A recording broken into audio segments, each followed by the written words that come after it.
क्या आप जानते हैं वनवासी बंधुओं का हिंदू धर्म से रामायण कालीन संबंध है। पवन सुत हनुमान जी, सुग्रीव, बाली, जामवंत समेत सभी वानर अर्थात वन में रहने वाले नर हैं। रामायण में राम के वनगमन में मिलने वाले सभी लोग वनवासी हैं, जिन्होंने राम के बहुत बड़े संकल्प और सत्कार्य में अपनी महती भूमिका निभाई है। वनवासियों को गुमराह करने के लिए ईसाई मिशनरी और विदेशी पैसों पर पल रहे तथा कथित बुद्धिजीवियों से लेकर वामपंथी इतिहासकार नए नए तथ्य गढ़ते रहते हैं। वनवासियों को हिंदू से अलग सरना बताने का षड्यंत्र भी उन्होंने ही रचा था। इसी प्रकार वोट बैंक के लालच में वनवासियों को भ्रमित कर राजनीतिक दल अपनी रोटियां सेक रहे हैं और सरना कोड जैसे बिल का समर्थन कर ईसाई मिशनरियों द्वारा वनवासियों के मन मस्तिष्क में डाली जाने वाली गलत धारणा को सही साबित करने पर तुले हैं। जबकि वनवासी शब्द से तात्पर्य है समाज का वह अभिन्न अंग जो प्रकृति के सानिध्य में रहकर समाज के लिए, राष्ट्र के लिए एक अहम भूमिका निभाता है, जो वनों में रहकर जीवन यापन करता है। जिस प्रकार एक ही परिवार के दो भाई, जिनमें से एक शहर में बस जाता है जबकि दूसरा गांव में रहकर खेती करता है, गौ माता, पशु पक्षियों और प्रकृति का संवर्धन और संरक्षण करता है, ठीक उसी ग्रामीण भाई की भांति ही वनों के संरक्षण में जुटे वनवासी बंधु हैं। वनवासी बंधुओं का सदैव नगरीय जीवन से गहरा नाता रहा है। हनुमान जी और प्रभु श्री राम की जोड़ी को ही देख लीजिए। हनुमान जी वास्तव में कोई बंदर नहीं, अपितु वन में बसने वाले मनुष्य हैं और उनके परम प्रिय हैं भगवान श्री राम। हिंदू धर्म में श्री राम का नाम लेने से पहले हनुमान जी को स्मरण किया जाता है। हनुमान जी सहित बाली, सुग्रीव, जामवंत, शबरी कई ऐसे नाम हैं जिनका उल्लेख रामायण में मिलता है। शबरी के झूठे बेर तक भगवान श्री राम बड़ी ही श्रद्धा से खाते हैं। हनुमान, सुग्रीव, जामवंत समस्त वन मानुष प्रभु श्री राम की माता सीता को ढूंढने में सहायता करते हैं। सच तो यह है कि ये कोई बंदर नहीं अपितु वन मानुष हैं, अर्थात वन में रहने वाले मनुष्य।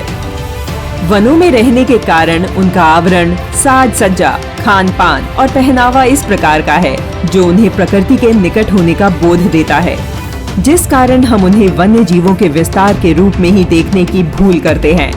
प्रकृति के निकट और नगरीय सभ्यता से दूर होने के कारण वे परिष्कृत तो नहीं होते, किंतु एक मनुष्य के रूप में हमसे अधिक श्रेष्ठ होते हैं।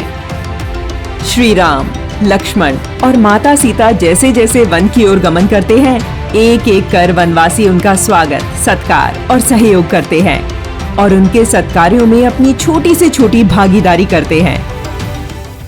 उठते समय राम राम बोलते हैं, सोते समय राम राम बोलते हैं। राम के साथ खरवार समाज का बहुत घनिष्ठता है। लोग शाम संध्या के समय में हाथ पैर धो करके रामायण पाठ करते थे, तभी खाना खाते थे, ऐसा लोग बताते थे। अभी भी प्राय घरों में लोग रामायण रखते हैं। घर घर में भगवान राम का चित्र, हनुमान का चित्र खरवार समाज में है। एक बहुत बड़े संत हुए संत सुरमाल दास जी खराड़ी, जिन्होंने अपने तप के बाद में समाज के भक्तों को बताया कि राम का नाम जप करें और जय सीताराम का अभिवादन करें, और उन्होंने जनोई पहनने के लिए भी निर्देशित किया। ऐसे असंख्य उदाहरण हमारे ग्रंथों में मिलते हैं, जहां अलग अलग वनों में वनवासी टोलियों में रहते थे, परंतु उनकी जीवन शैली अलग होने के बावजूद वे मूल रूप से सनातन परंपरा और हिंदू धर्म के अभिन्न अंग हैं। दुर्भाग्यवश पहले मुस्लिम आक्रांताओं और बाद में ईसाई शासकों ने भारत के वनवासियों के जीवन को प्रभावित किया। मुगलों ने भारत में धर्म परिवर्तन के लिए क्रूरता का मार्ग अपनाया और बाद में ईसाई मिशनरियों ने प्रलोभन तथा अन्य सभी संभव प्रयासों से हिंदू समाज को छिन्न भिन्न करने का प्रयास किया और यह प्रयास आज भी जारी है। ऐतिहासिक साक्ष्यों के अतिरिक्त यदि हम विज्ञान की बात करें तो टॉमस किसिविल्ड, संघमित्र सेनगुप्ता और पार्था मजूमदार जैसे अनेक जेनेटिक वैज्ञानिकों ने अपने शोध में पाया है कि लगभग 12,000 वर्ष से किसी बहुत बड़े बाहरी समूह का आगमन भारतीय उपमहाद्वीप में नहीं हुआ।